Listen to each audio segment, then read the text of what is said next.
As you know, on Sunday night or Monday morning of every week, we post a new expository semiotics explaining why we would choose which lectionary readings. But in these readings, our dream is and our desire is to help you read the signs and fondle the details and spot the seminal metaphors, the condensed signs and the stories that are key for preaching to a digital culture. So strap on your seatbelt and join us as we prospect our passages for today.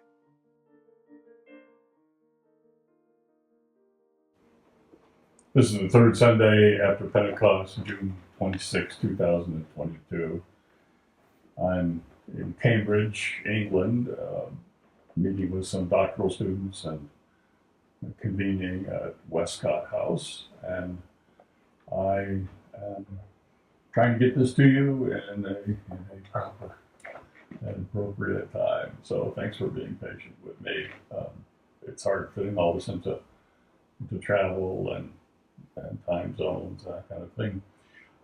The lectionary passages for this week, they include the Gospel of Luke 9:51 to 62, where Jesus has his face set towards Jerusalem.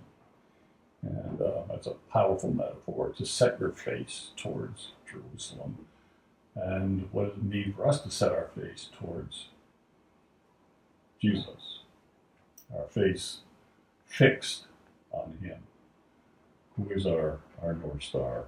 The Galatians passage, Galatians 5:1, and then it's 13 to 25, and this is one that you are very, for freedom Christ has set us free. Stand firm, therefore, and do not submit again to a yoke of slavery, for you were called to freedom. But I want, here's a passage I want to spend some time with you, and this is the story in 2 Kings 2, 1 to 2 and 6 to 14. And this is the story of Elijah and Elisha, and the transfer of Elijah's mantle to Elisha. So let me just read it, and then we'll comment on it, and we'll reflect a bit together. What does it mean to pass on your mantle to someone else, and especially to a next generation, to a new culture? So here we go. Now, when the Lord was about to take Elijah up to heaven by a whirlwind, Elijah and Elisha were on their way from Gilgal. Elijah said to Elisha, "Stay here, for the Lord has sent me as far as Bethel." But Elisha said, "As the Lord lives, and as you yourself live, I will not leave you." So they went down to Bethel. Then Elijah said to him, "Stay here, for the Lord has sent me to the Jordan." But Elisha said, "As the Lord lives, and as you yourself live, I will not leave you." So the two of them went on. 50 men of the company of prophets also went and stood at some distance from them, as they both were standing by the Jordan. Then Elijah took his mantle and rolled it up and struck the water. The water was parted to the one side and to the other until the two of them crossed on dry ground. When they had crossed, Elijah said to Elisha, "Tell me what I may do for you before I am taken from you." And Elisha said, "Please let me inherit a double portion of your spirit." He responded, "You have asked a hard thing.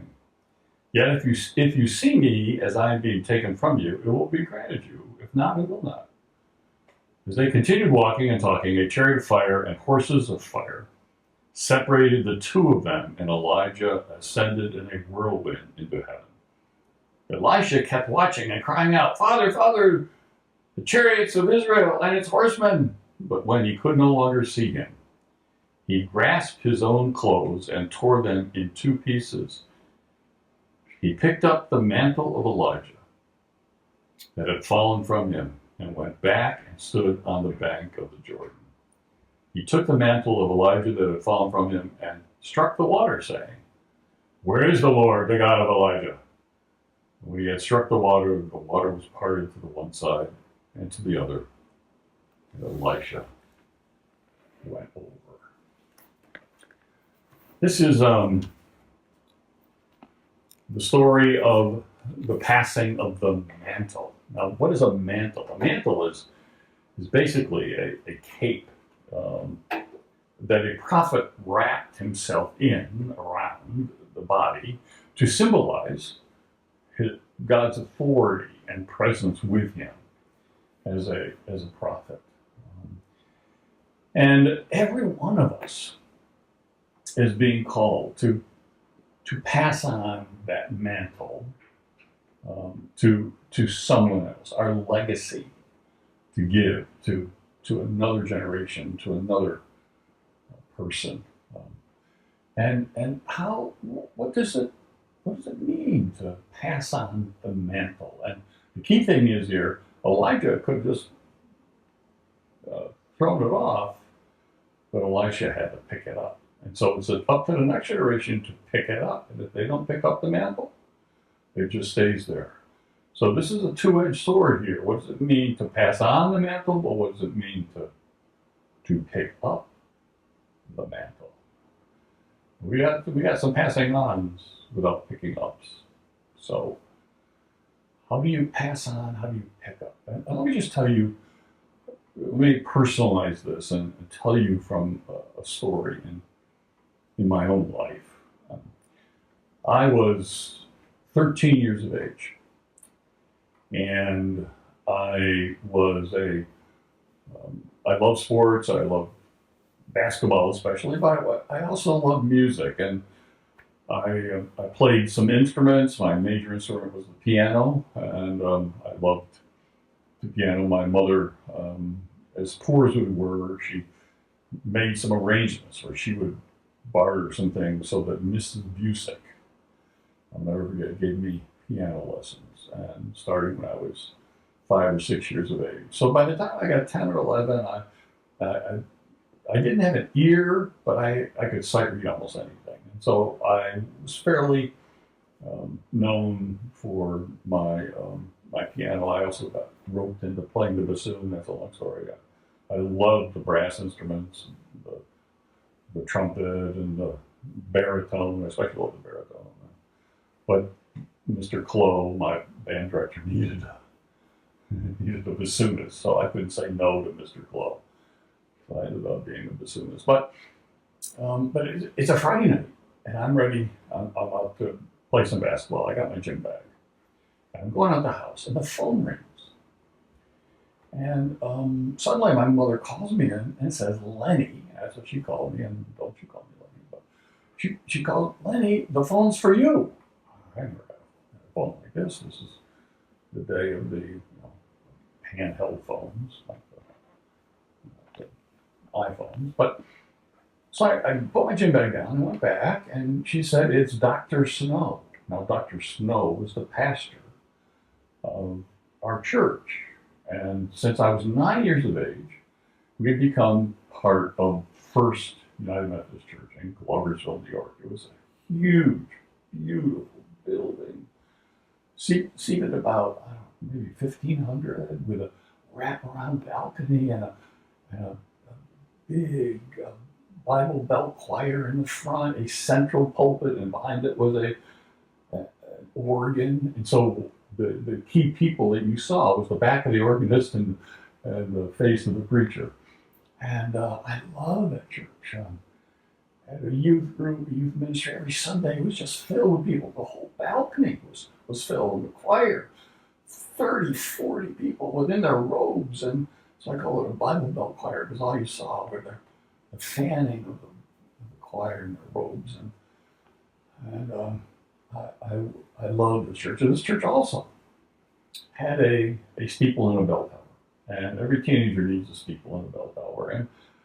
And just to play and be mischievous in. And the previous weekend, we'd had a conference there with other churches. And the district superintendent's daughter and I had kind of snuck out to the steeple and the bell tower. That's a whole other story we won't go into. But I love this church, and it was great for a kid growing up. But the pastor, Dr. Snow, revered, honored, so far above me, he had never really talked to me. And for him to be on the phone, I immediately thought of, I'm in trouble. And then I thought of the weekend before with the district superintendent's daughter and I in that steeple, just being 13-year-olds. But I was not happy taking this call. Hello, Lenny. Yes, Dr. Snow. Just wanted to talk to you about a couple things. And I go, okay. And he said, I have a problem. And now I immediately knew, oops, that problem is that weekend before. And that's I said, I'm sorry. He said, what do you have to be sorry about? He said, well, Miss Downs eloped and we just have to deal with it. Excuse me, Miss Downs was the organist choir director. Well, she eloped. He said, yes, she eloped. I said, well, good for her. He said, well, maybe good for her, but it's not good for the church because this is a Friday night and we have no organist and choir director for Sunday. I said, well, when is she coming back? I thought elopement meant you ran away and got married and came back. But no. He said, well, she eloped means she's not coming back. She's moved to Oklahoma City with a new husband. And well, I'm glad for her. He said, yeah, it's good for her, but it's not good for us. He said, here's my problem. I have managed to find somebody who can substitute as a choir director. One of the members of the choir has volunteered to kind of take over the choir. But I have no organist. And I go, well, I don't know how I don't know any organist that could do it, Dr. Snow. I'm sorry. Well, you keep saying I'm sorry, but I was really sorry for I was being sorry for the bell tower. But he said, but I do think that we have a solution to the organist problem. And I said, well, what is it? And he said, you. And I said, excuse me? And he said, I want you to be our organist on Sunday. I said, Dr. Snow, I've never played an organ in my life. He said, well, you can learn. I said, Dr. Snow, I've only played one keyboard in my entire life. I've never had, there's 4 keyboards there. He said, well, just forget 3 of them and just play on one. I said, Dr. Snow, there are all these pedals, and I wouldn't even know where to start with my pedal. I'm used to like one pedal, much less not octaves and octaves of pedals that wrap up, that curl up at the ends. And he said, just forget about the pedals. Just you got the power pedal and the pedal that makes it crescendo and decrescendo. That's all you got to worry about. I said, Dr. Snow, I can't play the organ. He said, Lenny, your church needs you. I need you. And I stopped in my tracks. And I said, excuse me, sir? And he repeated it again. Lenny, your church needs you. I need you. At 13 years of age, because I could not say no to Dr. Snow, I became the organist of a 2,000 member, 1,500, 2,000 member church. I said to him, I didn't say yes yet, but I said to him, Dr. Snow, I have no idea how you turn on this thing. He said, I'll turn it on for you. I said, Dr. Snow, I don't know where to begin. He said, I will meet you at the church in an hour, and I'll give you keys to the church, and you can practice all weekend, whenever you can, for Sunday. Do you hear this? At 13 years of age, I was given keys to the church. At 13 years of age, I was trusted by the church with the keys to the church. And sure enough, I went down there, I forgot about my gym bag, and spent Friday night, all day Saturday night, went to wee hours Sunday morning. And I became, at 13 years of age, an organist for a church. Because I had heard the call, and I had heard these words, your church needs you. Now I'm here today because I heard those words. Because I deconverted, the whole other story. I deconverted from Christianity at 17. I was brought very strict. Began Pilgrim Holiness, then Free Methodist, and at 9, because we got kicked out of the Free Methodist church with my father had a television, the Devil's Blinking Box. At 9, we became Methodist, take anybody, so they took us, the sweet family. But I deconverted at 17. I said, I am out of here. I can date my deconversion to a moment, a day, and a verse of a hymn.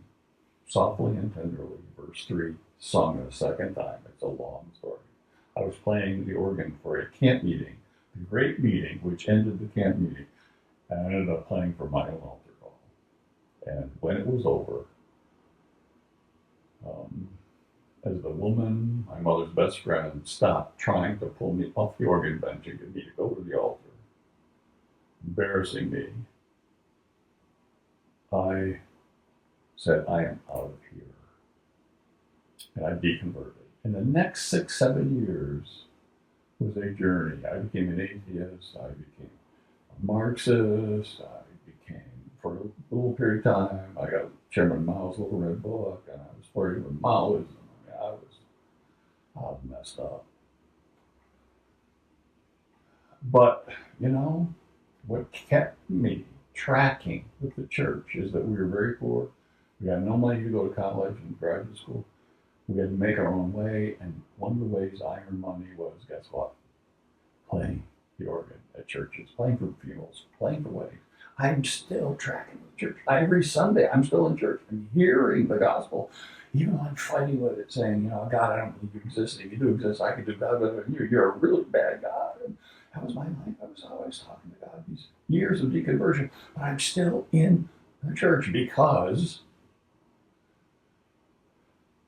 I heard those words, your church needs you, and I couldn't escape the church.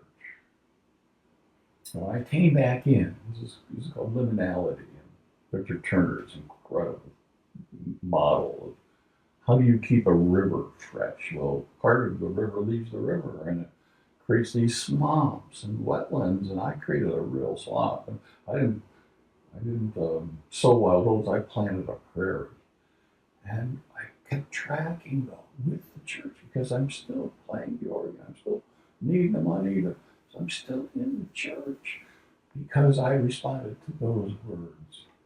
Your church needs you. When I came back in, I made peace with this heritage, this holiness, perfectionist heritage that I grew up in. And it's almost Amish-like. And I actually came to thank God for it. And I came back in stronger with new passion and conviction and enthrallment at what the gospel really can do and what it means and what it had done in my life.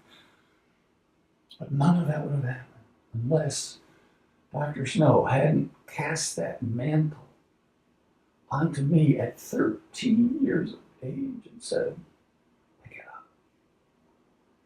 And I couldn't say no to Dr. Snow, so I picked up that mantle. I became the church organist. And I'm here today because someone said to me at a very young age, your church needs you. Are we casting the mantle to our kids? When's the last time you said to anybody 13 years of age, your church needs you, much less giving them the keys to the church, the keys to the kingdom, if you will? When have our kids heard the church say to them, your church needs you, not so much for the organ, but no, how about how we don't understand electronic digital culture? What is this metaverse? And what is all this about? And how do we incarnate the gospel in the metaverse? Because Jesus will be the Lord of the metaverse. So We need more than ever our kids. Are we calling them out? Are we throwing the mantle to them? Some of us don't understand this, God. I mean, here I am, send me. But there comes a time when sometimes you say, here I am. In other words, I'm here to resource and help, but send him. Here I am, send her. But we're there as we send out the new generation into this new culture. Are we still here to help them, to resource them, to lift them up, to encourage them? So this is this metaphor of mantling. When we've dismantled so many things, it's time we start mantling this new generation, this whole new culture with the gospel of Jesus and with the authority, the prophetic authority to enter it, and to incarnate Jesus in it. Your church needs you. Can you say it to your kids? Have you said it to your kids? Can the church today say it to these new generations as we cast the mantle to them? Your church needs you.